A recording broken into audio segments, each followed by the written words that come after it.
Hello. I am Minessa Konecky, host of the Commitment to Clock Out series on Minessa TV, and I am here today to talk to you about flow time and research administration. How can you get 20 hours more efficiency out of your work week without adding 20 hours to your work week? That's what we're going to talk about today. Before we continue, don't forget to like, subscribe, and ring the bell so that you don't miss a single time-saving tip. Now, let's talk about flow time. Last week, we talked about how do you set boundaries around your workday so that you can create flow time to do really serious and deep work. Our job is incredibly complex. And when we work on applications, financial reports, reconciliations, applications, we are integrating complex policies, financial rules, math, accounting, institutional policies, and a host of other knowledge bases into every decision that we make.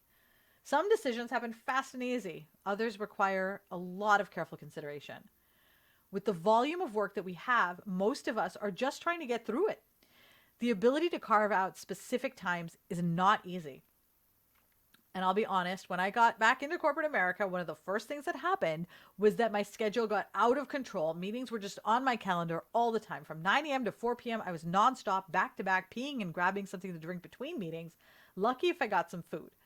Now, as a proponent of mindfulness and careful scheduling, not a great time for me. I'm also chronically ill and neurodivergent. Also, not a good time for me because I rely on my routine and my scheduling. The good news is that I knew how to solve the problem. I was feeling out of control and overwhelmed, but the tools to solve the problem were there. The first was to get control of my meetings. Which ones do we not need to have?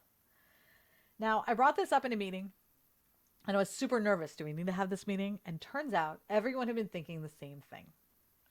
No one wanted No one wanted the unnecessary meetings, and our colleagues thank us. They thanked me for modeling what it looked like to cancel a meeting and how to do it.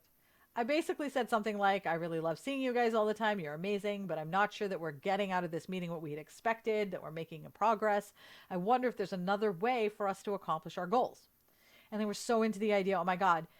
It also helps to have an ally. So there sometimes another colleague who is also into setting boundaries around meetings so that you can both be thoughtful about it and gain courage from each other. But it's fab. Setting boundaries around meetings means that some get canceled and then some you'll leave and that you don't really need to be at. And then others you may have more control over that you can cancel them or reschedule them. Now, I discovered about myself as I went through this process that I'm one of the biggest problems here. I sometimes get frustrated because emails going back and forth, and I'd say, let's do a meeting just to get on a call. And what I was really wanting to say was, can we just get on a call? But I have anxiety. So for me, I was trying to schedule a meeting because that's what worked for my neurodivergence, was to kick the can down the road. But I had to be realistic about the impact that that change would have on my schedule. If I did that, then I'd have more meetings. So I'm having to learn how to do quick calls a little more and not schedule half an hour meetings for something that could be 15 minutes. Even though cold calls still give me a heart attack, I'm finding a way to work through some of these things. Now, once I decided that I wanted to get more control over my meetings, it did take me about 3 months to whittle my schedule down to where I didn't have more than 3 hours of meetings a day. That's what I had set for myself as like my boundary. And then on Fridays, I try to do even less. Now, that's what my job requires, and I figured that cadence out based off of what I know needs to happen to create progress efficiency-wise. For someone else, you may say that, well, I'll only have one meeting a week, or I'll only have 4 a day, or whatever it is that you decide is necessary based off of your job. But I encourage you to be thoughtful about how many things really need to be a meeting.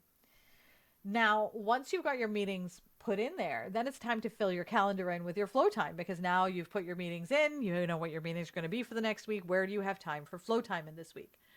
Now, I actually will block off my calendar 100% at the beginning of the week. I'll look at it in the context of the to-do list we talked about in earlier episodes to see what I need to get done.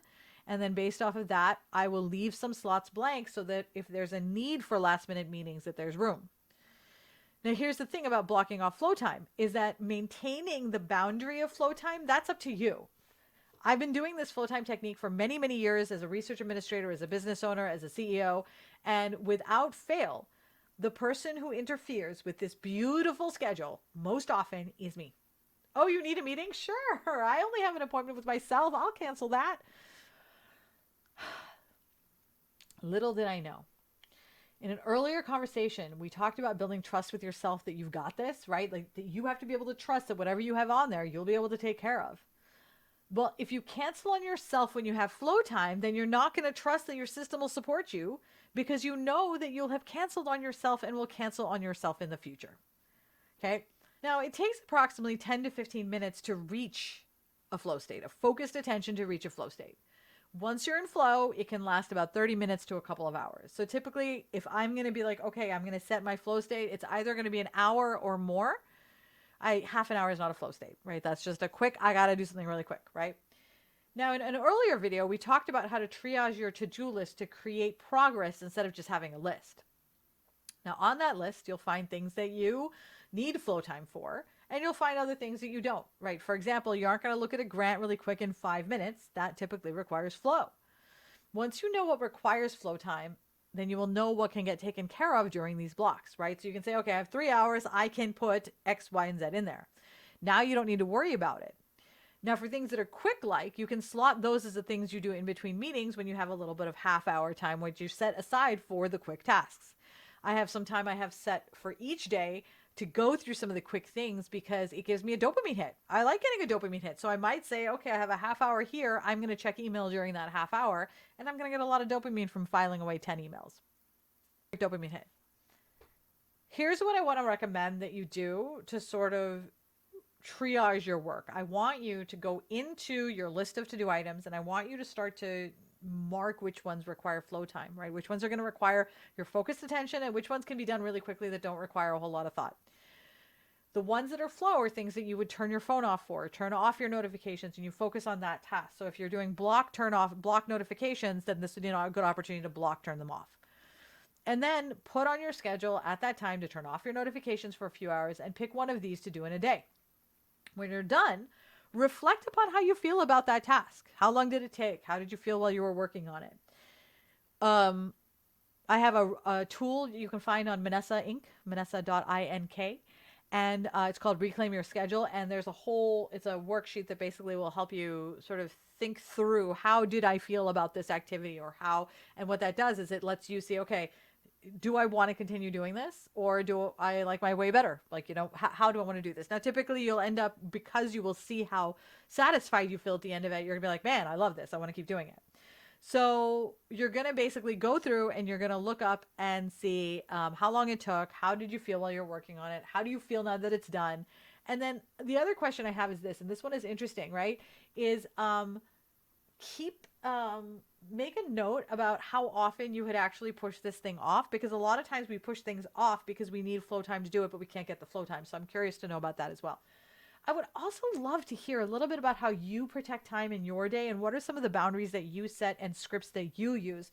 Please feel free to share those in the comments, because ultimately this is the beginning of the conversation. It's not the entire conversation. And the truth is that I can only come up with like, these are some ideas that I have, but crowdsourcing ideas for scripts, suggestions for how to create boundaries and how to create more successful flow time and what you do to make sure that you go distracted, that is more powerful than anything any one individual can come up with. So please do share what your ideas are for getting into flow and how flow time has helped you. I would love to hear that. And don't forget to like, subscribe, and ring on the bell so that you get notified of every time-saving tip.